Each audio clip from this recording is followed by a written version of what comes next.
శ్రీ మొక్కపాటి నరసింహశాస్త్రి గారి బారిస్టర్ పార్వతీశం 17వ భాగం 3/2/25 పార్ట్ 2లో 17వ అధ్యాయం. ఎడింబరోలో ఎంఏలో చేరాడు పార్వతీశం. ఆ రోజు మధ్యాహ్నం కూడా 2 క్లాసులు జరిగాయి. నేను ఏ ప్రమాదం లేకుండా సాయంత్రం 4 గంటలకు ఇంటికి వచ్చి టీ తీసుకొని రాజు బసకు వెళ్ళా. కాసేపు ఆ మాట ఈ మాట చెప్పుకొని ఉదయం క్లాసులో నేను జరిపిన తమాషా కూడా వర్ణించి చెప్పా. మరేం పర్వాలేదు, బాగుందన్నాడు. ఇంకేమీ దేనికి నువ్వు కంగారు పడదు, అంతా సవ్యంగా సాఫీగా జరిగిపోతుందని ఉత్సాహపరిచి రాజు. అతను కూడా టీ పుచ్చుకున్న తర్వాత మేమిద్దరం బయటికి వచ్చి కులాసాగా కబుర్లు చెప్పుకుంటూ ఇదివరకు మేము వెళ్ళిన బ్లాక్ వరల్డ్ హిల్స్ మీదకి వెళ్ళాం. అప్పటికక్కడ చాలామంది వాహియాడికి వచ్చారు. మన దేశస్తులు కొంతమంది కూడా కనబడ్డారు. మేమంతా కలిసి కాసేపు కబుర్లు చెప్పుకొని మళ్ళీ చెడుగుడు ఆట ప్రారంభించేసరికి ఆ చుట్టుపక్కల ఉన్న యువతీ యువకులు చాలామంది మా ముందుకు చేరారు. మేము మంచి హుషారుగా ఆట ఆడాం. నేను మా ఊళ్ళో నాకున్న అనుభవాన్ని బట్టి, నా ఆటను బట్టి కిందటి మాటే నన్ను నాయకుడినిగా ఎన్నుకున్నారు. మేము ఆట ఆడుతుంటే ప్రేక్షకులు ఉత్సాహం ఎక్కువై వాళ్లలో ఈలలు, చప్పట్లు, హిప్ హిప్ హుర్రేలు మిన్నుముట్టి మా ఈ ఆట ముగించగానే ప్రేక్షకుల్లోంచి మా వయస్సు కుర్రవాడు 10 మంది వచ్చి మమ్మల్ని కూడా చేసుకొని మాకు ఈ మాట తర్వాత నేర్పితేనే కానీ వీల్లేదని బలవంత పెట్ట. సరేనండి, కొంతమందిని చేసుకొని ఈ ఆట పద్ధతి ఏమిటో, దీని నియమాలేమిటో అన్నీ 10 నిమిషాలకు వాళ్ళు బోధించి బరిలోకి దిగ. ముందు మా వాళ్ళు కూత ప్రారంభించారు. మమ్మల్ని పట్టుకోవటం ఎదుటి వాళ్ళకి తెలియక కొంచెం తెకమకబడ్డ. తర్వాత ఎలాగైతేనే ఒకడిని పట్టుకొని బయటికి పంపించగా అప్పుడు ఎదుటి వాళ్ళ కూత రావాల్సి వచ్చి ఒక్క స్కాచ్ కుర్రాడు ముందుకు వచ్చాడు. వాడికి కోత ఎలా ప్రారంభించాలో తెలియక ముందు మా వైపు కొరికి ఆ బిఎస్ వెల్ వెల్ అంటూ మొదలుపెట్టి ఓఎస్ వెల్ వెల్ అంటూ కోత మొదలు. అది పనికి రాదని మేం పేచీ పెట్టి వాడికి మళ్ళీ బోధ చేసి ప్రారంభించి వాడికి ఎంతసేపు చెప్పినా హారిబుల్ చెప్పించలేకపోయా.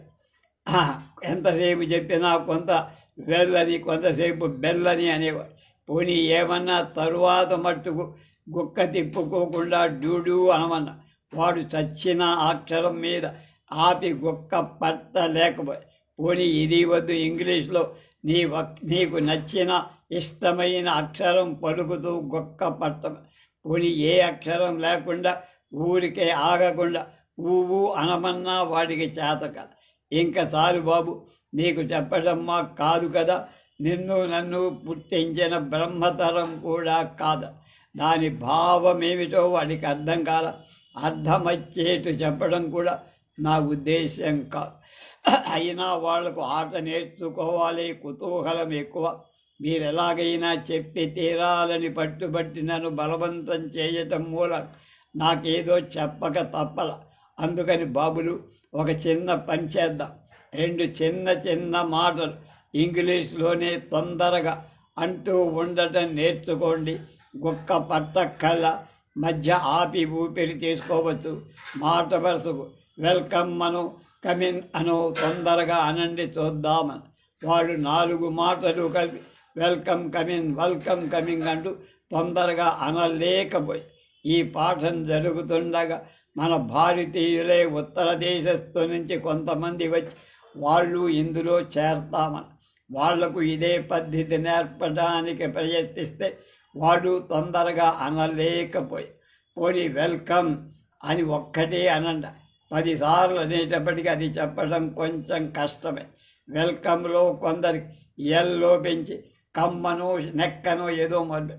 అందుకని ఇది కూడా వదిలి కమిన్ అనమని. అది కూడా కొందరికి తొందరగా అంటం ఇబ్బంది అయిపోయి పోనీ టైం అనమని. అదే కొంచెం ఇబ్బంది అనిపించింది వాళ్ళకి. ఆఖరికి అందులో ఒక స్కాచ్ కుర్రాడు తెగించి, మీరేమి అనుకోకండి, మీ ఊరికే టామ్ టామ్ టామ్ అన్నాడు. బేషుగ్గా ఉందని అలాగే కానివ్వండి అన్న. తర్వాత నా ఆట సవ్యంగా కొంతసేపు సాగింది. అలా కొన్నాళ్ళు మాకు ప్రాక్టీస్ ఇవ్వాలని వాళ్ళెంతో ప్రాధేయపడ్డారు. అలాగే అని వాళ్లకు సెలవిచ్చి నేను రాజు ఇంటి ముఖం పట్టాం. వాళ్ళందరూ చాలా సంతోషించారు. ఈ దెబ్బతో నేనొక పెద్ద నాయకుణ్ణి అయినట్టుగా మా ఫ్రెండ్స్ అందరూ నన్ను వేళాకోళం పట్టించారు. అలా ప్రతిరోజు సాయంత్రం ఇదొక కాలక్షేపంగా ఏర్పడి రోజు వెడుతూ ఉండటం, చెడుగుడి ఆడుతూ ఉండటం, మా కొత్త శిష్యులందరూ ఆట చాలా బాగుందనటం మెచ్చుకుంటూ ఎంతో ఉత్సాహంగా ఆడుతూ ఉండటం. ఇలా కొన్నాళ్ళు గడిచిన తర్వాత అందులో ఒకతన్ని నాకు కేవలం శిష్యుడినే సంచరిస్తున్న స్కాచ్ కుర్రాన్ని పట్టుకొని మా జాతీయపు ఆట మీకు నేర్పిద్దాం అన్న. తప్పకుండానండి, రేపే ప్రారంభిద్దాం. రేపు ఉదయాన్నే 6 గంటలకు ఆడుకొని మళ్ళీ వెళ్ళిపోవచ్చు. మీకు అభ్యంతరం లేకపోతే కొంచెం శ్రమైనా దయచేయండి, లేదా మీకు కొత్త కనుక నేనే వచ్చి మిమ్మల్ని తీసుకువెళ్ళ. ఈసారి మనం బ్రైట్ హిల్స్ మీదకు వెళ్ళి గాల్ఫ్ ఆట కూడా ప్రారంభిద్దామన్నారు. చాలా సంతోషం, తప్పకుండా ప్రారంభిద్దాం. మరి దేనికేదో కర్రా బుర్రా అని కావాలి కదా. అక్కర్లేదు రండి, రేపు నా దగ్గర ఉన్న వాటితో కాలక్షేపం చేద్దాం. మీకందులో ఉత్సాహం కలిగితే మీరు కూడా కొన్ని గాల్ స్టిక్స్ కొనుక్కుందరుగాను. సరే అన్నా. మర్నాడు అతను మా ఇంటికి వచ్చి నన్ను తీసుకొని వెళ్ళమని చెప్పి నా దారిన నేను చక్కా వచ్చా. మర్నాడు ఉదయాన్నే 5:30 కల్లా జాక్ అనే ఆ కుర్రాడు నన్ను కలిసి వచ్చి కేకేశాడు. ఇద్దరం కలిసి టీ పలహారం తీసుకొని బయలుదేరాం. అతను ఒక పొడుగాటి సన్నని క్యాన్వాస్ సంచిలో 5-6 రకాల హాకీ ఆడే కర్రలు పెట్టుకొని ఆ సంచి భుజానికి తగిలించుకొని బయలుదేరాడు. మేము ఒక అరగంటలో బ్రైట్ హిల్స్ మీదకి చేరాం. అక్కడ గాల్ఫ్ క్లబ్ అని ఒక బంగళా ఉంది. అక్కడికి వెళ్ళి మా పేర్లు చెప్పి ఆటకు బయలుదేరాం. ఈ గుట్టలు సమప్రేషం కాకపోయినా మెట్టపల్లాలుగా ఉన్న ఇంత ఎక్కువ ఇబ్బంది అనిపించాల. అతను మా బస దగ్గర నుంచి బయలుదేరింది మొదలు ఇక్కడికి చేరే వరకు ఈ ఆట ఆడే పద్ధతులు, వాటి నియమాలు, కట్టుబాట్లు ఎన్నో చెప్పారు.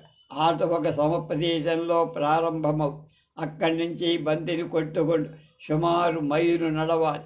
ఆ ప్రదేశమంతా పచ్చగడ్డితో చెట్టు చేమ లేకుండా కంటికెంతో ఇంపుగా ఉంది. దారి పొడుగున గడ్డి ఎదగకుండా ఏ రోజుకు ఆ రోజు మన జుట్టు కత్తిరించినట్టు దగ్గరగా అంట కత్తెరేసేవారు. నేలంతా వేసంగులలో తడుపుతారు. ఈ పచ్చిక బయలు మీద ఊరికే నడుస్తుంటేనే స్ప్రింగ్ పరుపుల మీద నడిచినంత ఆనందంగా ఉంది. దాని మీద ఆటగాళ్ళు తప్ప అస్తమానం అందరూ నడవకూడదు. ఆట ప్రారంభమయ్యే చోట చిన్న బంతి మన బ్యాడ్మింటన్ బంతికి అంతకంటా కొంచెం చిన్నది, కానీ క్రికెట్ బంతిలా చాలా గట్టిగా ఉంటుంది. అది ఆ పచ్చిక బయలు మీద కొంచెం ఇసుక పోసి అక్కడ ఒక పెట్టెలో ఎప్పుడూ మెత్తని ఇసుక సిద్ధంగా ఉంటుందట.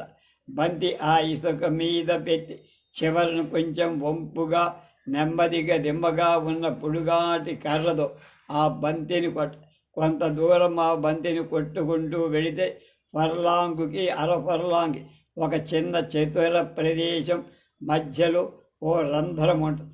నేలలో ఆ బంతిని దానిలోకి పడేయాలి. ఎన్ని తక్కువ దెబ్బల్లో ఆ రంధ్రంలో పడేయగలిగితే అంత గొప్ప ఆటగాడు, పోటుగాడు. ఆ కొండ మీద ఇటువంటివి 18 రంధ్రాలున్నాయి.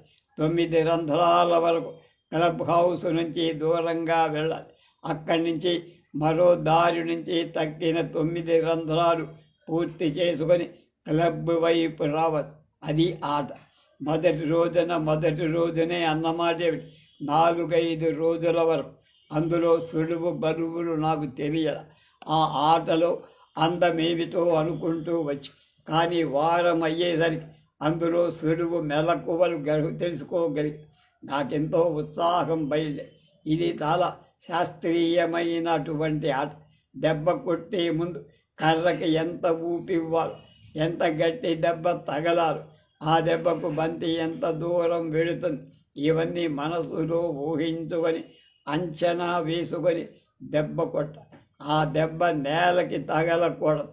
ఎంత కష్టపడ్డా 10-15 రోజులు, నెల రోజులు అయ్యేసరికి నేను ఒక మంచి ఆటగా నయ్యానని సులువుగా, అంత త్వరగా ఈ ఆట ఎలా వచ్చిందా అని అందరూ ఆశ్చర్యపోవడం మొదలుపెట్టి, మా శిష్యుడు ప్రస్తుతం నా గురువు. అక్కడ ఇరుగున్న వాళ్ళందరికీ తోటి నా సంగతి చెబితే వాళ్ళు నమ్మలేక 15 ఒక రోజున నా ఆట చూడటానికి వచ్చి చూసి వాళ్ళంతా ఆశ్చర్యపోయారు.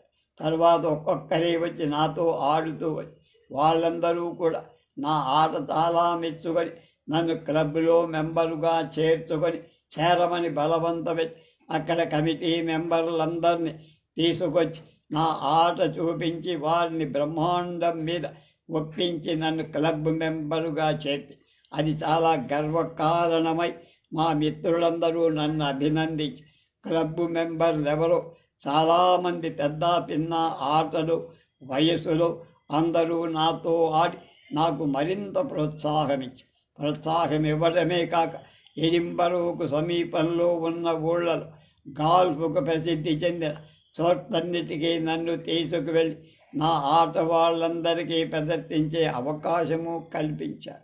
తర్వాత 4-5 సార్లు పోటీలో కూడా ఆడటానికి పాల్గొని నేను విజయవంతంగా ఆడగలిగా. ఒకచోట నార్త్ బెరిక్ అనే గ్రామం సముద్ర తీరాన ఉంది. అక్కడ చాలా ప్రసిద్ధమైన గాల్ఫ్ ఆడేటువంటి ప్రదేశాలు, వాళ్ళు గాల్ఫ్ అంటారు, నేను గోల్ఫ్ అంట, 2 ఉన్నాయి. ఒక దాంట్లో ఆటకు తిరగాల్సిన ప్రదేశం చిన్నదే కానీ ఆడటం మటుకు చాలా కష్టం. ఏమంటే అక్కడ మెత్త పల్లాలు ఎక్కువ. ప్రారంభించిన చోటు ఒక గుట్ట మీద ఉంటే మొదటి రంధ్రం ఎదుట ఇంకో గుట్ట మీద ఉంటుంది. దూరం అట్టే లేకపోయినా బంతి ఈ మధ్య లోయలో పడితే దాన్ని మళ్ళీ పై గుట్ట మీదికి ఎక్కించడం చాలా శ్రమ. వెళ్ళిన రోజున నేను 4 అక్కడే ఆడాం. వాళ్ళు 3 కొట్టారు. ఒకతను నే కొట్టిన దెంప బంతి పల్లంలో పడిపోయి, తర్వాత నా బంతి నేను ఎలాగో ఊహించుకొని దెబ్బ కొట్టి నా బంతి ఎక్కడ పడిందో తెలియదు. 4 బయలుదేరాం. పల్లంలో పడిపోయిన బంతి పైకెక్కించడానికి అతను 5-6 దెబ్బలు కొడితే కానీ సాధ్యం కాల. ఎలాగైతేనే అవతల గట్టు మీదకు వెళ్ళి నా బంతి ఎటుపోయిందో కనపడ. తక్కిన 3 నెమ్మదిగా వాళ్ళ బంతులను రంధ్రం దగ్గరకు తీసుకురాగలిగా. తీరా చూస్తే నా బంతి అక్కడ ఆ రంధ్రంలో కనపడి, నే కొట్టిన మొదటి దెబ్బకే బంతి వెళ్ళి సరిగ్గా అందులో పడిందన్నమాట. అది అపూర్వం, అనన్య సామాన్యం, చారిత్రాత్మకం, ఆశ్చర్యకరం అని అందరూ నన్ను మెచ్చుకొని అభినందించారు. మధ్యాహ్నానికల్లా నేను ఆ ప్రయత్నం సాధించిన విజయం ఊరంతా వ్యాపించింది. ఆ మర్నాడు ఊరిలో ఆటగాళ్ళంతా నన్ను అనేక విధాలు అభినందించి వారి క్లబ్బులో గౌరవ సభ్యులుగా చేర్చుకొని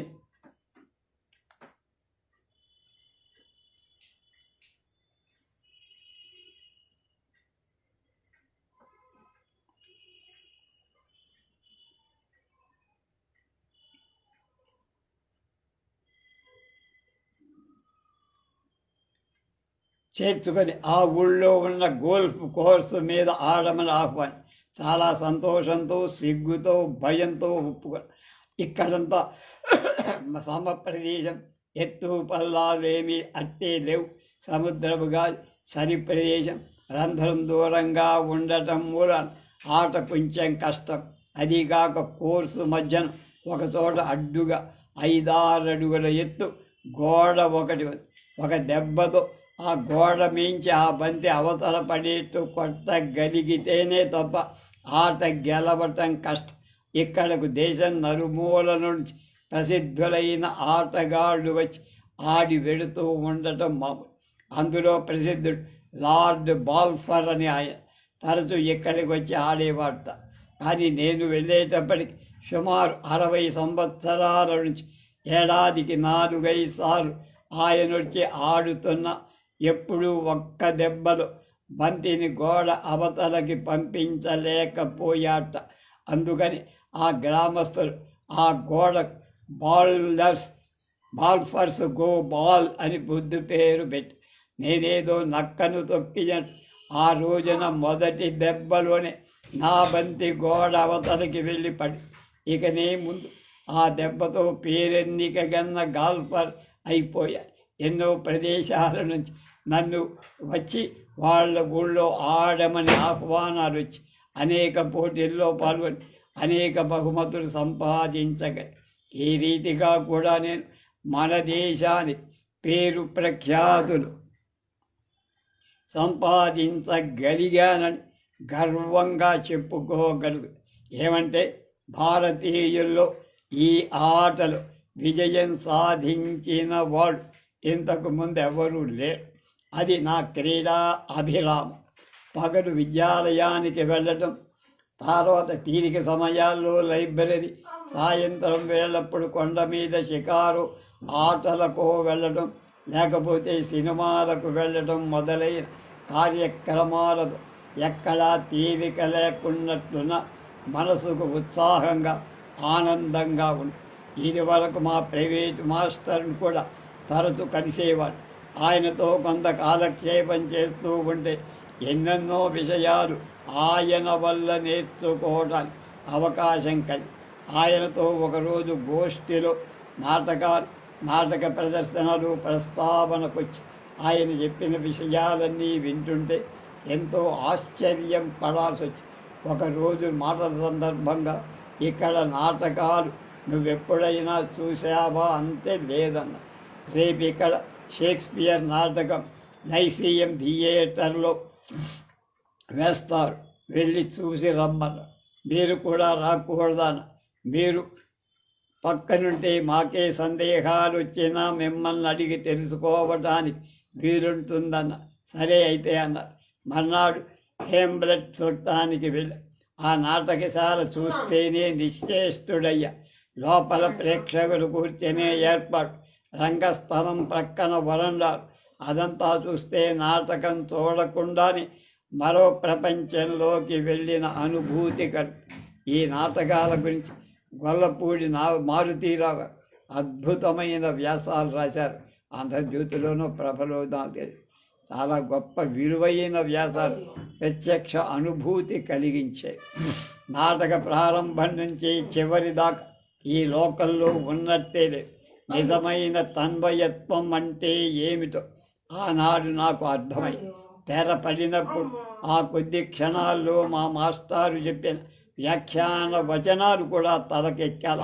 విరామ సమయంలో బయటకు వచ్చి మేము ఇద్దరం తీరు పుచ్చుకుంటున్నా. అప్పుడు కూడా నిద్రలో తిరుగుతున్నట్టుంది, కానీ కేవలం జాగ్రత్త అవస్థలో ఉన్నట్టులే. సుమారు 3 గంటల సేపు కొన్ని వందల సంవత్సరాల వెనక డెన్మార్కులో ఉన్నానన్న భావన పూర్తిగా నన్ను ఆవహించింది. నాటకం అయిపోయిన తరువాత కొంతసేపటి వరకు నాటి నుంచి నేటికి రాలేకపోయా. అంటే ఆ యుగం నుంచి యుగాగా మా మాస్టర్ గారు నా తన్మయ స్థితి చూసి ఆశ్చర్యం. మొదట కొంతసేపటి వరకు నటకుల ఉచ్చారణ నేను సరిగా గ్రహించలేకపోయా. తర్వాత తెలుసుకోగలి. నాటి రంగాలంకరణలు, నటీనటుల అహాహార్యం, వారి అలంకరణ, వేషధారణ, అపూర్వ నటనావకాశాలు చెప్పుకోవటానికి నాకు మాటలు చాలటం లేదు. నావలే నాటకాన్ని చూసి ఇటువంటి తన్మయత్వం పొందిన వారి ఇంతకు ముందెప్పుడూ చూడలేదు. మా మాస్టర్ నాకెంతో చాలా వింతగా ఉందండి. ఈ ప్రదర్శన అపూర్వమైన అనూహ్యమైన అనుభూతి కలిగించిందండి. నాటకాలు మా దేశంలో కొంచెం చూసినా ఇటువంటి అనుభూతి ఎప్పుడూ కలగటానికి తగ్గ అవకాశం కూడా లేదు. ఏమంటే మాకు రంగస్థలమైన పెద్దవి లేవు. అదొక పరిశ్రమ కింద, వ్యాపారం కింద, కథ కింద తయారు కళ కింద చెయ్యగలిగిన స్థితిలో మేము లేం కాబోలు అనుకోవాలి.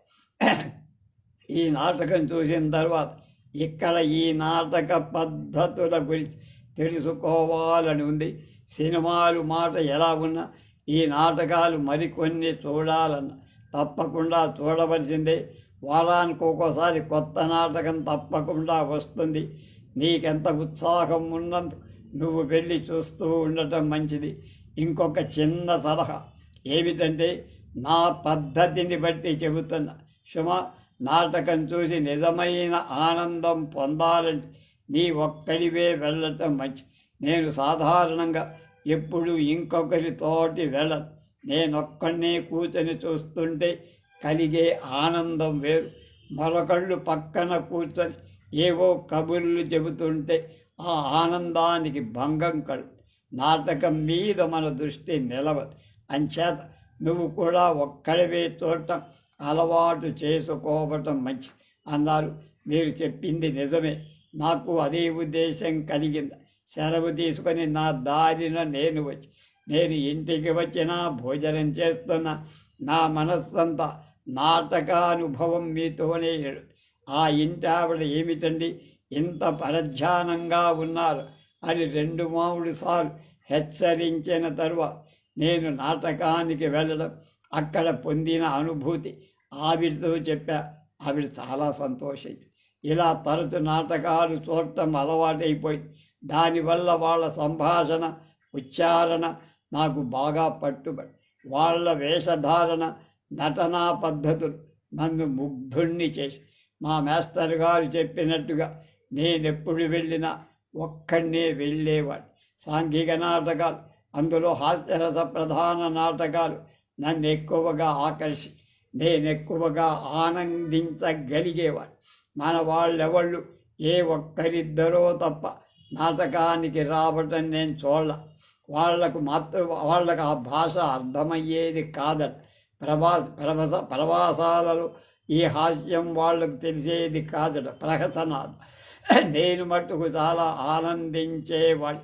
ఒక రోజున ఏదో ఒక కామెడీ చూడటానికి వెళ్ళి ఒంటరిగా రాగానే నా పక్కన ఒక అమ్మాయి కూర్చు. ఆమె కూడా ఒంటరిగా వచ్చారు. రెండవ వైపున ఒక భార్యాభర్తలు కొంచెం పెద్దవాళ్ళు కూర్చున్నారు. నా పక్కన అమ్మాయికి అవతల ఒక యువ దంపతులు కూర్చున్నారు. ప్రహసనం బ్రహ్మాండంగా ఒక రంగాన్ని మించి మరొక రంగం. అందులో సంభాషణ చాతుర్యం. ఆ సంభాషణ నటీనటులు చెప్పే రీతుల్లో స్ఫురించే విపరీతార్థం ప్రేక్షకులను చాలా ఆనంద తరంగాలలో ఓలలాడిస్తారు. నాటకం 2వ అంకం నుంచి నా పక్కనున్న అమ్మాయి నాతో మాట్లాడాలని, నాకింకా దగ్గర కావాలని చేస్తున్న ప్రయత్నాన్ని కొంతసేపటికి గమనించి, కానీ నేనేమీ తెలియనట్టే ఊరుకున్నట్టు ఉన్నాను. ఆ తర్వాత నాటకంలో ఏదో ఒక గొప్ప జోక్కు వినపడి ప్రేక్షకులు కడుపు చెక్కలయ్యేట్టు నవ్వుతారు. నటకుల సంభాషణ మాకేం పట్టడానికి వీల్లేనంత కోలాహలంగా ఆ ఘట్టంలో కడుపు పట్టుకొని నవ్వుతూ నా పక్కనున్న ఓ బాయ్ అని అతి సహజంగా తన వారెవరినో కౌగలించుకున్నట్టు ఆ నవ్వుల్లో నన్ను కౌగలించి, ఓ సారీ, మన్నించండి అంది. మన్నించడానికి ఏముంది, చాలా బాగుందన్నా. నేను ఏమిటి అని నా కేసు, అదే నాటకం చాలా బాగుందన్న. బ్యాడ్ బాయ్ అంది నా భుజం మీద ఒక్కసారి. తర్వాత అవకాశం వచ్చినప్పుడు ఇక్కడ ఈ సీను మటుకు పదే పునరావృత్తం అయితోడు. నేను ఏమీ అనలేక, ఏమన్నా అంటే మోటుముగాను అనాగరికంగా ఉంటుందేమోనని సందేహించి ఊరుకో. నాటకం అయిపోయిన తర్వాత బయట వసారాలోకి రాగానే ఆ అమ్మాయి నా కోసం అక్కడే నిలబడి నా పక్కన నడుస్తూ నాతో మాట్లాడటం ప్రారంభం. ఏమండి, నాటకం బాగుందా? మీరు బాగా ఆనందించారా? నాటకం చాలా బాగుంది, చాలా ఆనందించా. అందులో మీరు పక్కనుండటం వల్ల మరీ ఆనందించటానికి వీలు కలిగింది. ఊహో, అలాగా, మాటలు చాలా నెచ్చారే. మీరెంతకాలమైంది ఇక్కడికి వచ్చి?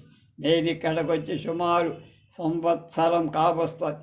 మరి ఇక్కడికి వచ్చిన తరువాతను మాటలు నేర్చుకోక తప్పుతుందా? తప్పించుకోవాలంటే తప్పక ఏం చేస్తుంది అని. మీరొక్కరూ వచ్చారే, నాటకానికి మీకు స్నేహితులెవరూ లేరా? అంటే యువతీమణులెవరూ లేరా? ఏడాది నుంచి ఏ ఒక్కరు పరిచయం కాలేదా అని. ఎవరితోటి పరిచయం కాల. నేనుగా ప్రయత్నించి పరిచయం చేసుకోనేంత స్వరవ లేకుండా ఉంది నాకు ఈ జీవితం కొత్త కనుక ఇక్కడి పద్ధతులు అలవాటు లేక మీ బోంట్లతో మాట్లాడటం కొంచెం సిగ్గుగా, భయంగా, ఇబ్బందిగా ఉంటుంది. సరే, మీ భయం కొంత పోగొడతాలండి. నేను ఈ పరిచయానికి లాంఛనప్రాయంగా మనం ఇక్కడ టీ పలహారం తీసుకుందాం రండని నేను సమాధానం చెప్పకుండానే హోటల్కు దారి తీసి నాటకాల్లోంచి సినిమాల్లోంచి విడుదలై వచ్చే జనంతో హోటల్ కిక్కిరిసి ఉంది. ఎక్కడైనా కూర్చోవడానికి ఒక్కడికి కూడా చోటు లేదేమో అని చాలామంది అక్కడున్న స్త్రీలు, పురుషాదులు ఇటువంటి దృశ్యానికి అలవాటు పడిన వాళ్ళైనా నాకేసి వింతగా చూడటం మొదలు. నాకు కొంచెం బెదురుగా, సిగ్గుగా ఉంది. నేను కొత్తవాడినని ఈ అమ్మాయి సాహసించిన వెంట వేసుకొచ్చిందని అనుకున్నారని నా అనుమానం. ఇక్కడ చాలా ఇరుగ్గా ఉన్నట్టుంది. పోనీ ఇంకో చోటికి ఎక్కడైనా వెళ్దామని ఆ అమ్మాయి ఇంకో 2 గంటల దాకా ఎక్కడికి వెళ్ళినా ఇలానే ఉంటుంది. చూద్దాం రండి, మనకిక్కడ చోటు దొరక్కబోదు. అప్పటికే 11:30. తెల్లవారుజామున 2-3 గంటల వరకు ఇలాగే జనం వచ్చి ఏదో మెక్కుతూ తాగుతూ తెల్లవారుజామున 3 గంటల దాకా కాలక్షేపం చేస్తారు. కాబట్టి అప్పటి వరకు ఈ తిండేమిటి, ఈ తిరగటమేమిటి, వీళ్ళ నిద్ర ఎప్పుడు పోతారు, ఉదయాన్నే పనిలోకి ఎప్పుడు వెళ్తారు, వీళ్ళ వ్యవహారం అంతా తలకిందులుగా కనపడుతుంది. వీళ్ళేదో పెద్ద నాగరికులమని వస్తే ఇలా ఉన్నారేమిటి, ఇదే నాగరికత అనుకో. ఇంతలోనే ఒక ఖాళీ స్థలం కనిపెట్టింది. నా చెయ్యి పట్టుకొని గబుక్కున అక్కడికి లాక్కి అక్కడ లఘువుగానే పలహారం చేశాం. పలహారం చేస్తున్నంతసేపు నోరు ఊరుకోకుండా ఆ అమ్మాయి గుణ ఏదో మాట్లాడుతూనే నన్ను 1,00,000 ప్రశ్నలు వేసి నేను ఆ దేశం ఎందుకు వచ్చానని, ఎన్నాళ్ళుంటానని, ఎక్కడుంటానని, నాకు సాయంకాలం కాలక్షేపం ఎలా అవుతుందని, నేను వచ్చి సుమారు సంవత్సరమైన ఇంకా అక్కడ పిల్లలతో పరిచయం చేసుకోకుండా ఎలా ఉన్నానని ఇలా ఎన్నో ప్రశ్నలు అడుగుతూ ఏదో తింటూనే నా సమాధానాలు వింటూన్నప్పుడు తింటూనే ఈ 2 పనులు తినడం, మాట్లాడటం ఏకకాలంలో చేయడం నాకు కొంచెం ఇబ్బంది అనిపింది. ఆమె అడిగిన ప్రశ్నలన్నిటికీ ఎంతో ఓపికగా, కులాసాగా సమాధానాలు చెప్పి అంతసేపు ఆ అమ్మాయి మధ్య నవ్వుతూ చాలా బాగా మాట్లాడి ఇక్కడేదో చాలా కాలం నుంచి స్థిరపడిన వారిలా ఉన్నారు, కానీ కొత్త వారిలాగా కనపడలేదే, అసాధ్యుల్లా ఉన్నారు. మీ దగ్గరకైనా కొంచెం జాగ్రత్తగా ఉండాలి అనుకుంటున్నాను అని నెమ్మదిగా నాతో నడుస్తూ ట్రామ్ దాకా వచ్చి అక్కడ కూడా నిలబడి ఈవేళ మమ్మల్ని కలుసుకోవడం మిమ్మల్ని నాకెంతో సంతోషంగా ఉంది. నేను ఈ ఊరికి కొత్తే, ఇక్కడ పుట్టిందాన్ని కాను. ఇక్కడ ఉద్యోగానికి వచ్చి ఒంటరిగా ఉంటున్నా. నాకున్న స్నేహితులెవరు అంతే మంది లేరు. మీరేమనుకుంటున్నారు కానీ అందరితో పరిచయం చేసుకునే చొరవ నాకు లేదు. మీ దేశస్థులని ఈ ఊళ్ళోనే మొదటిసారిగా చూశా. ఎవరితోటైనా పరిచయం చేసుకొని మీ దేశం సంగతి, సందర్భాలు తెలుసుకుందామని ఎంతో కుతూహలపడుతున్నా. ఎవరితోటి తెగించి మాట్లాడలేకపోయేదాన్ని. నేను ఇదివరకు చూసిన వాళ్ళు చాలా గడసరుడు, తొందరపాటు మనుషుల్లా కనబడు. అంచేత మీరు ఒకరిద్దరు నాతో మాట్లాడటానికి ప్రయత్నం చేసినా నేను మాట్లాడకుండా చక్కాపోయేదా. మీరెందుకో చాలా పసివారుగా, అమాయకులుగా కనబడు. అంచేత సాహసించి మీతో మాట్లాడు. మీరేమనుకున్నారు ఏమిటి? ఇంక మనకు ఎవరి దారి వాడు. నేను ఒంటరిదాన్ని. ఇప్పటికే ఇంటికి ఎందుకు రాలేదని మా ల్యాండ్ లేడీ ఏవేవో ఊహించుకుంటూ అంచేత ఇంకా నాకు సెలవిస్తారా అంది. ఆ అమ్మాయి చూస్తే చెప్పిన మాటలు వింటుంటే ఆ అమ్మాయి చెప్పిందంతా నిజమనిపించి నీ పరిచయం నాకు చాలా సంతోషంగానే ఉంది. అప్రయత్నంగా ఆప్తులెవరు ఒకరు తటస్థపడుతూ ఉంటారన్నారు. మనకు మంచం కలుసుకునే అవకాశం ఉండేది కాబోలంది. ఆ అమ్మాయి కొంచెం దీనవదు. ఎందుకుండదు? మళ్ళీ ఏ సినిమా హాల్లోనూ నాటకంలోనూ నవ్వు అంతేనా? మనం పోనీ విడిగా కలుసుకొని ఏ కొండ మీదకో పార్కుకో పోయి కులాసాగా కబుర్లు చెప్పుకోవచ్చు కదా అన్న. ఎందుకు చెప్పుకోకూడదు? అలాగే కలుసుకుందామన్నా. వెంటనే ఆదుర్దాగా ఎప్పుడు అది నీ ఇష్టం, నువ్వే చెప్పు. నీకెప్పుడు తీరిక అవుతుందో, ఎక్కడ కలుసుకుంటూ బాగుంటుందో అన్న. ఆ అమ్మాయి ఎంతో సంతోషంతో మనం రేపు మాకు సెలవు కూడా కనుక మధ్యాహ్నం 4 గంటలు కలుద్దాం. ఇప్పుడేమన్నా అప్పుడే ఏదైనా సినిమా చూసి కాసేపు షికారుకు వెళ్ళి కులాసాగా కబుర్లు చెప్పుకుందాం. అలాగే తప్పకుండా అన్న. ఆ అమ్మాయి ముఖం ఎంతో సంతోషంతో వికసించింది. తనే కలుసుకునే చోటు టైము ఏర్పాటు చేసి good night, thank you so much అని నా చేతిని తన 2 చేతులతో ఊపి మారు మాటలే తిరిగి చూడకుండా తక్కువ పరుగున చిక్కాపోయి నేను కాసేపలాగే ఆ పిల్ల వైపే చూస్తూ నిలబడిపోయి ఎంతసేపు నిలబడ్డాను. నాకు అక్కడికి ట్రామ్ రావడం, జనం గబగబా ఎక్కడం తెలుసు. నేను ఎక్కడానికి ప్రయత్నించి సమర్థంగా ఉండటం చేత కులాసాగా నడిచి వెళదామనిపించి బసదాకా నడక దారిలో 1-2 పిల్లలు నా కేసు చూసి నవ్వారు.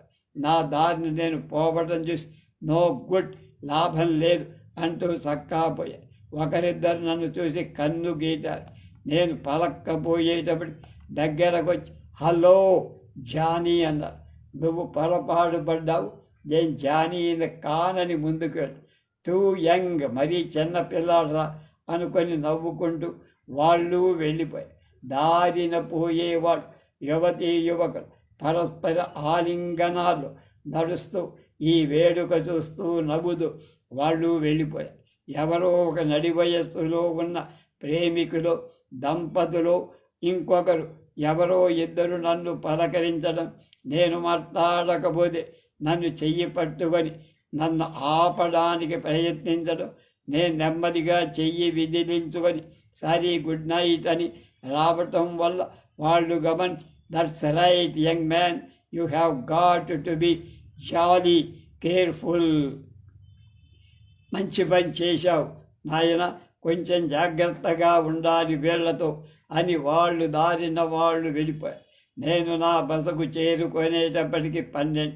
యజమానురాలు పిల్లలు గాఢ నిద్రలో చడి చప్పుడు లేదు. నిశ్శబ్దంగా గదిలోకి వెళ్ళి నా గదిలో బల్ల మీద కాచిన వేడి పాలు, వెన్న రాచిన 2-3 రొట్టె ముక్కలు పెట్టి ఉంది. యజమానురాలు నేను పాలు మట్టుకు తీసుకొని ఈ వేషం తీసి పైజమాతుడుకు కాసేపు ఆ రాత్రి జరిగిన సంఘటన తలుచుకుంటూ నాకు నేనే గుడ్ నైట్ చెప్పుకొని పడుకొని 18వ అధ్యాయం.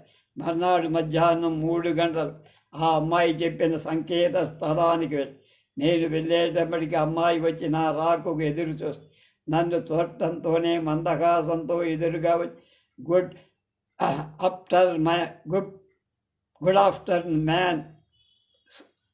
ఆఫ్టర్నూన్ అని కరచాలనం చేసి అందించి మీరు వచ్చారు, చాలా సంతోషం, తప్పక వస్తారని ధైర్యం ఉంది. కానీ అయినా ఎక్కడో సంకోచం కూడా లేకపోలే. అయినా మీ ముఖం అబద్ధమాడి ముఖంగా కనపడాలి, తడుముకోకుండా. అయితే ముఖాన్ని బట్టి మనిషిని తెలుసుకోగలవన్నమాట. ఆ విద్య నాకు కూడా నేర్పుదురు. కొంచెం నాకు ఎవరిని చూసినా అందరితో మంచే కనపడుతోంది ఎందుకో అంటే నవ్వుతూ మీరు మంచివారు కనుక అందరిలో మంచే కనపడు అన్నది. ఇలా మాట్లాడుకుంటూ దగ్గరలో ఉన్న హోటల్కి వెళ్ళి లఘువుగా టీ పలహారాలు చేసుకొని సినిమాకి వెళ్ళి అక్కడ హాస్యరస ప్రధానమైన చార్లీ చాప్లిన్ అని ఆయన నటించిన చిత్రపటం చూపించారు. చాప్లిన్ పటం చూడటం అదే మొదటిసారి. ఎంత అద్భుతంగా ఉందో చెప్పలేదు. ఆ ఒక మాట లేకుండా, పాఠాపద్యం లేకుండా, కేవలం వాళ్ళ నటనలోని కథంతా మనకు అర్థమయ్యేలా ఎంత చక్కగా చేశారు. అందులో చాప్లిన్ హాస్యం మరీ అద్భుతం. అతని పటం చూసిన సుమారు గంటసేపు నేను, నాతో సమానంగా పక్కనున్న అమ్మాయి మేమే అన్నమాట ఏమిటి, ఆ హాల్లో ఉన్న ప్రేక్షకులంతా మునిగిపోయారు.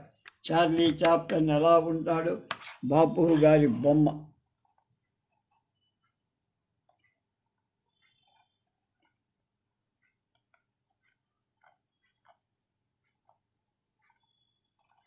వంకర కర్ర చేతిలో ఉంటుంది ఆయన కానీ.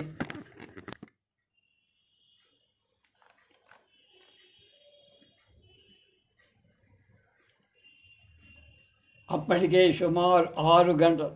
మేము వెళ్ళేటప్పటికే వందలాది వేలాది జనం జంటలు జంటలుగా కొండ మీద షికారుకు వచ్చింది. అందరూ 190 పైగా యువకులే. యువతీ యువకులంతా ఒక ఆడ మగ కూడా బలుక్కొని ఉండిపోయినట్టు తలో చోట నిర్భయంగా నిస్సంకగా కూర్చొని ఒకళ్ళనొకళ్ళు ఆలింగనం చేసుకుంటూ నవ్వుతూ కబుర్లు చెప్పుకుంటూ సినిమాలలో నాటకాల్లో లాగా పరవశులై ఆ కొండ మీద ఎవరి మటుకు వారు తమరొక్కరే ఉన్నట్టుగా భావించుకొని బాహ్యాన్నంతా మరిచి ఆనందిస్తూ కూర్చొని కొద్ది మంది మటుకు కుర్రాళ్ళు ఒకచోట, వేరొక చోట కొందరు ఆడాళ్ళు కూర్చొని కబుర్లు చెప్పుకుంటున్నారు. మేము ఒక పద దగ్గరకి చేరాం. బుష్ అంటారు. ఆ మధ్యన ఇటువంటి దృశ్యాలు కొంచెం అలవాటైనడిన ఇక్కడ శృంగారం తప్ప మరీ ఉన్నట్టు కనపడ. మేము కూర్చుకున్నాం. 2-3 నిమిషాలు మా ఇద్దరం మేము ఏం మాట్లాడాలో తోచల. తర్వాత ఆ అమ్మాయి నా ముఖం కేస్తూ, ఏమండి అలా మౌనంగా కూర్చుంటే ఎందుకు?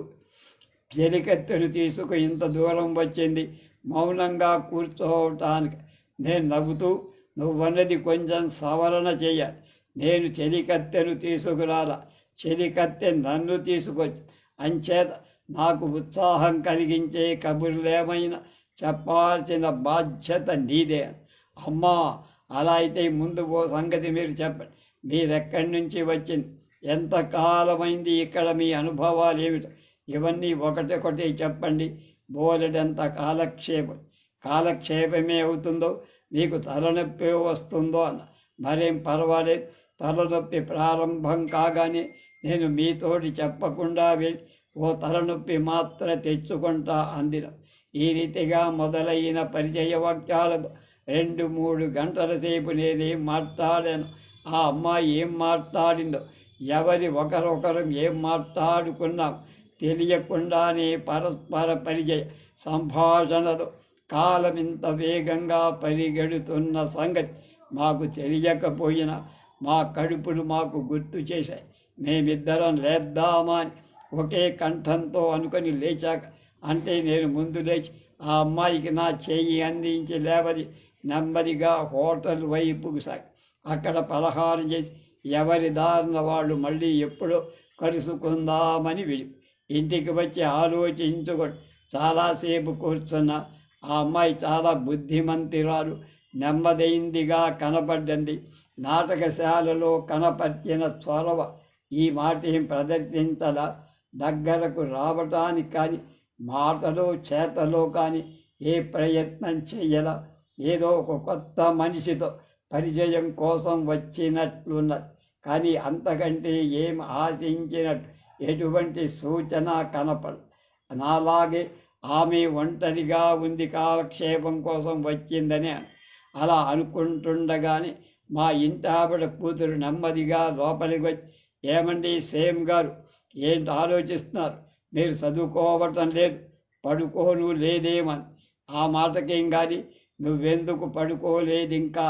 చిన్నపిల్లలందరూ కొన్ని గంటల క్రితమే పడుకొని నిద్రపోవాలి కదా. నిజమే సుమండి, అయితే మీరే చెప్పారుగా చిన్న పిల్లలు, అది మనకు వర్తించదులేండి. ఇంతకు మీ సంగతి ఏదో చెబుదరు. మీరెక్కడికి వెళ్ళింది, ఏం చేసింది చెప్ప. నాకు నిద్ర రావటం లేదంట. సరే, తప్పనిసరిగా చెప్తా. నీ కోపం వస్తే నన్నేం అడగకూడదు. నాకెందుకు కోపం? ఇంతకు కోపం వచ్చే పని చేశారు అని. మొన్న నాటకానికి వెళ్ళిన అన్నట్టు నీతో చెప్పలేదు కదా, మన రాత్రి నాటకానికి వెళ్ళా. నాటకం ఎంతో బాగుంది. అక్కడ ఒక చక్కని చొక్కతో పరిచయం అంది. ఎంత బాగుందనుకున్నావు ఆ అమ్మాయి ముఖం చూస్తూ ఈ పిల్ల ముఖంలో వికాసం ఉత్సాహం కొంచెం తగ్గి ఆగ్రహం పడచూపి పోనీలండి ఎంత బాగుంటే నాకెందు కనబడ్డదే పాపం పరిచయమైందే. అయితే ఈవేళ ఆ అమ్మాయితో షికారుకి వెళ్ళారా అంది కొంచెం తొలిగా. అవును, ముందు పలహారం చేసి తర్వాత సినిమాకి తర్వాత కొండల మీద షికారులు కులాసాగా కబుర్లు చెప్పుకొని మళ్ళీ పలహారం చేసి ఇక్కడికి వచ్చి ఆ అమ్మాయి సౌందర్యం గురించి సంభాషణ చాతుర్యాన్ని గురించి ఆలోచిస్తూ కూర్చున్నాను. ఓహో అలాగా, పాపం మీ ఆలోచనలకు అడ్డొచ్చాను, మన్నించండి. ఇదా మీ వ్యవహారం. ఇప్పుడు తెలిసిందిలేండి మీ సంగతి. మా అమ్మతోటి చెప్పి మీ సంగతి అంతా మీ ఇంటికి ఉత్తరం రాయించకపోతే అడగండి. అమ్మాయిట అందంగా ఉందిట. ఉండదు మరి, మీలాంటి కుర్రాళ్ళకి విదేశాల నుంచి వచ్చిన వాళ్ళు ఇక్కడ అందరూ అందంగానే కనిపిస్తారు. అసలు అందం అంటే ఏమిటో నీకు తెలిస్తే అందంట అందం అంది విసవిస రుససలాడు గిర్రను తిరిగి వెళ్ళబోతున్న పిల్ల రెక్కెట్టుకొని వెనక్కిలాగి. కొందరు పిల్లలు కోపం వచ్చిన అందంగానే ఉంటారు సుమాని దగ్గరకు తీసుకొని బొగ్గ మీద చిన్న ముద్దు పెట్టు. చాలండి, సంతోషించాం. ఆ అమ్మాయి దగ్గర చేసిన పనులని ఇక్కడ చెయ్యక్కల అవన్నీ తలుచుకొని పడుకోండి. పాపం అక్కడ ఈ చిన్న పని కూడా చేయలేదంటే నువ్వు నమ్మవు. ఎలా అని ఇంత కోపం ఎందుకమ్మా నా మీద అన్నా నవ్వు. మీరెవరు నేనెవరు, మీ మీద నాకెందుకు కోపం? అయితే నువ్వు ఊరికే తమాషా చేస్తున్నావన్న. పోనీదా ఈ గొడవేం కానీ చార్లీ చాప్లిన్ పిక్చర్ ఎంత బాగుందనుకున్నావు. నాకు మళ్ళీ అది కానీ అతనిదే మరొక పిక్చర్ కానీ చూడాలనిపింది. నువ్వు తీసుకెళ్ళక తప్పదు అన్ను. ఏమంటావని సంతోషించాలేంటంటూ ఒక్క మాట నన్ను వెక్కిరించి నాకు అందకుండా ఒక్క పరుగుల అవతలికి వెళ్ళిపోయింది. ఎంత చిత్రం! ఈ అమ్మాయి కూడా అసూయే కాబోడు.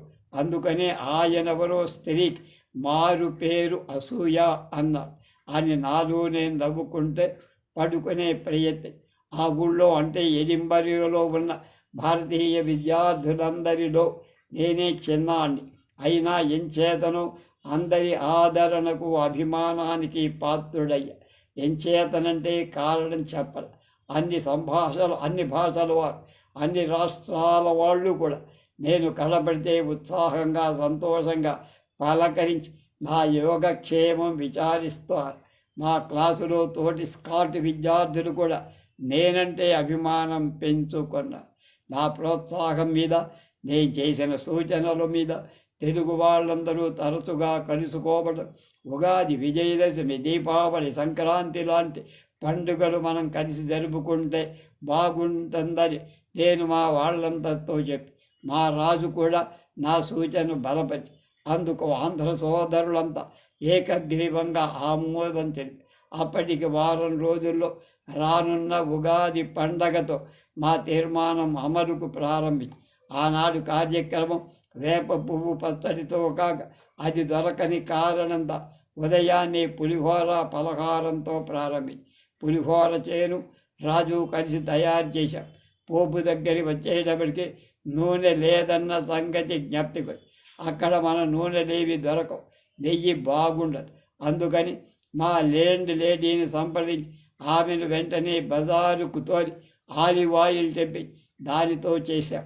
పులిహోర బ్రహ్మాండంగా ఉంది అని మిత్రులంతా మమ్మల్ని అభినందించి కొట్టులో ఏకకాలంలో ఎన్ని మిరపకాయలు, చింతపండు, ఆవాలు వగైరా కొంటుంటే కొట్టువాడు నిర్ఘాంతపోయి ఎందుకని అడిగితే ఇవన్నీ పలహారాలు ఉపయోగిస్తామంటంతో అవి తిని మేము ఏమైపోతాము అని వాళ్ళు హడలి బేజారయ్యారు. మధ్యాహ్నం ఓ చిన్న సభ ఏర్పాటు చేసుకొని అక్కడ పాటలు పద్యాలు తోటి ఆనాటి కార్యక్రమం నిర్విఘ్నంగా జరుపుక ఆ సభకు మనవాళ్లే కాక కొందరు ఇతర రాష్ట్రీయులు కూడా వచ్చి మెచ్చి ఆనందించి తర్వాత వాళ్ళు ఇలాంటివి జరుపుకుంటే బాగుంటుందని నిర్ణయించుకొని ఆనాడు ఒకడిద్దరు దాక్షిణాత్యులు ఒక తెలుగతను కొత్తగా వచ్చి వాళ్ళు ఈ సభకు వచ్చి అందులో కొత్తగా వచ్చిన తెలుగత నేనిక్కడ సభా నిర్వహణ బాధ్యత వహించడం హడావిడిగా అందరితో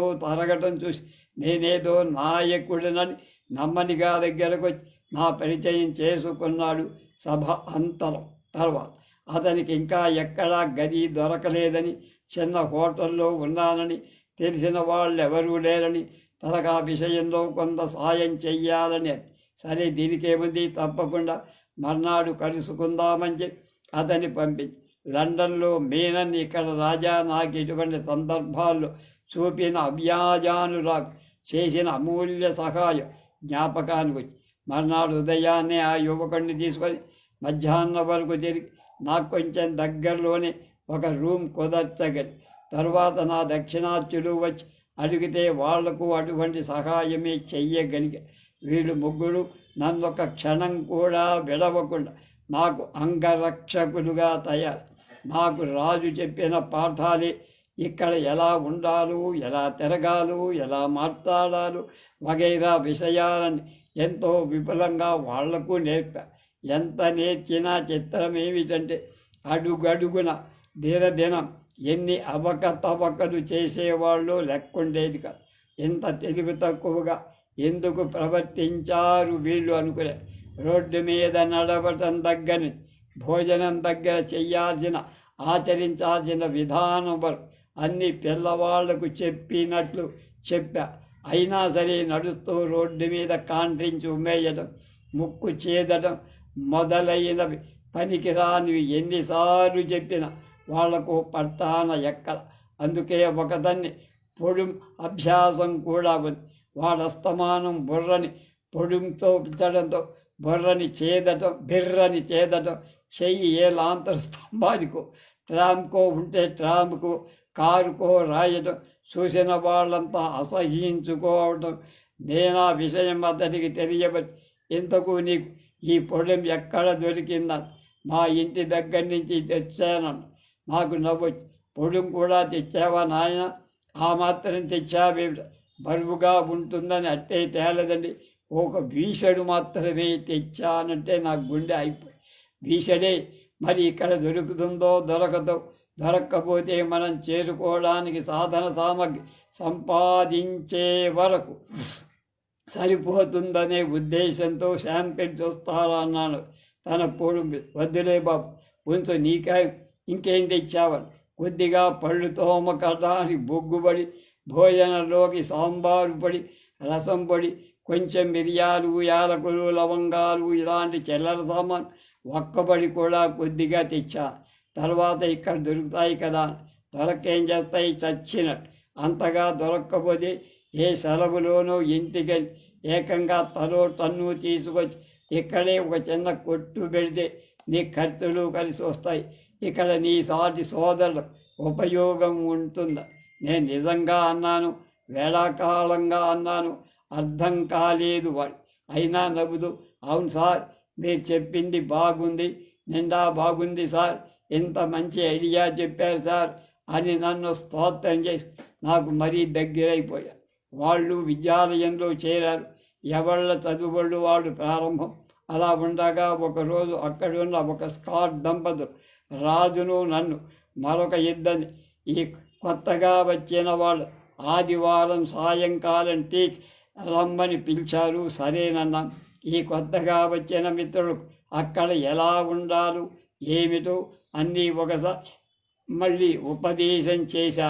ఆ సాయంకాలం 4 గంటలు విడివిడిగా మేమంతా మమ్మల్ని పిలిచిన వాళ్ళ ఇంటికి చేరాం. చిత్రమేమిటంటే మేమక్కడికి వెళ్ళేసరికి సోఫా మీద కాళ్ళు దాపుకొని పడుకొని హాయిగా ఏదో నవల చదువుతున్నాడు నా పొడుం శిష్యుడు. మేమంతా తెల్లబోయాం. ఇదేమిటి, ఎప్పుడొచ్చావు? పొద్దున్నే వచ్చా. నీ బంధం పొద్దున్నే రావడమే, సాయంత్రం రమ్మండి. వాడేమో నవ్వు తొళ్ళు లేకుండా ఎప్పుడైతే ఏమండి నాకు పనేం లేదు, వాళ్ళు రమ్మన్నారు కదా, మంచివాడు, వాళ్ళ స్నేహం చేసుకుందామని పొద్దునే వస్తుంది సార్, తప్ప సార్ తప్పేముంది, వాడు చాలా సంతోషించి ఉన్నారు. అవును సార్, నిండా మంచివాళ్ళు, చాలా మర్యాద చేశారు సార్ అని. అంతట్లోకే యజమానురాలు వచ్చి పరస్పరం గుడ్ ఈవినింగ్, గుడ్ ఆఫ్టర్నూన్లు, హౌ డూ యూ డూ అయిన తర్వాత నేను నెమ్మదిగా ఆమెను అవతలకి వాడేదో ఉదయాన్నే వచ్చాట, మీకేమనుకోక మిమ్మల్ని ఇబ్బంది పెట్టాడా, కేవలం అమాయకత్వమే కానీ మరో ఉద్దేశం లేదండి వాడికి, ఇతనెప్పుడు ఎటువంటి తెలివి తక్కువ జరపడని నవ్వుతూ, దీనికింత మీరు బాధపడటం ఎందుకు, పర్వాదులేదులేండి, ఏదో తెలియక వాళ్ళు ఊళ్ళో చుట్టాలింటికి వెళ్ళినట్టు వచ్చాడు, తప్పేదేముంది, ఎంత గడసరివమ్మ అని లోపల అనుకొని మీరింత ఆర్ద్రతతో అర్థం చేసుకొని ఆదరించగలందుకు చాలా సంతోషమండి, మేమంతా చాలా కృతజ్ఞులమన్న. అంతా టీ రెడీ అయ్యింది, పిలుపు టేబుల్ మీదన మామూలుగా అందరి ప్లేట్లు, స్పూన్లు వగైరా పెట్టి పదార్థాలు వేలే ప్లేట్లలో ఆ బల్ల మీదనే అమర్చబడి ఉన్నాయి. ఎవరికెవరు కావలసిన వాళ్ళు స్పూన్లు ఫోర్కుల సహాయంతో తీసుకొని వాళ్ళ ప్లేట్లలో పెట్టుకో. మేమందరం అలా పెట్టుకోవటం కూడా చూసి ఆ ముక్కు పొడుంగాడు గబుక్కున ఒక కేకు చేత్తో అందుకొని కొనుక్కొని మరికొన్ని కూడా ఆ కంటికి నచ్చినవి తన ప్లేట్ నిండా పెట్టుకొని ఆ చేత్తోటే కొనుక్కొని తినడం ప్రారంభించి అందరూ నిర్ఘాంతమై మేమతనికి అలా కూడదని చెప్పి ప్రయత్నించాం. అతను మాకు అవకాశం ఇవ్వాల. ఇంతట్లో యజమాను కల్పించి ఇలా కత్తి ఫోర్కు తోడి తీసుకొని నోట్లో పెట్టుకుంటే వీలుగా ఉంటుందేమో, ప్రయత్నించి చూడండి అంది మందహాసం. అదే ఎందుకు పోలిద్దరు, హాయిగా దేవుడిచ్చిన చేతులుండగా ఇవన్నీ ఎందుకండి, చేతితోటి తినడమే బాగుంటుంది అన్నారు. ఇది చాలక వాడు కుడి చేతితోటి తీసుకురావడం ఇంటి వాళ్లకు మరీ ఇబ్బంది అని. మీరెప్పుడు ఇలాగే తింటారా అంది. అవునండి, ఇంకెలా తింటామని. ఇంకా ఏదో అనబోతుంటే నాకు ఒళ్ళు మండి వాడి మా అందరి తృప్తి అసహ్యం తెలిసే మార్గం లేక చల్లవాడు బల్ల అడుగు నుంచి వాడిని ఒక్క తన్ను తల్లి బొర్రోమన నోరు మూసోయమని కళ్ళెర్ర చేశాను. మరేం లేదండి, నేను కాలు జాపుకుంటే ఆ కాలు తగిలి ఉంటుంది, మన్నించండి.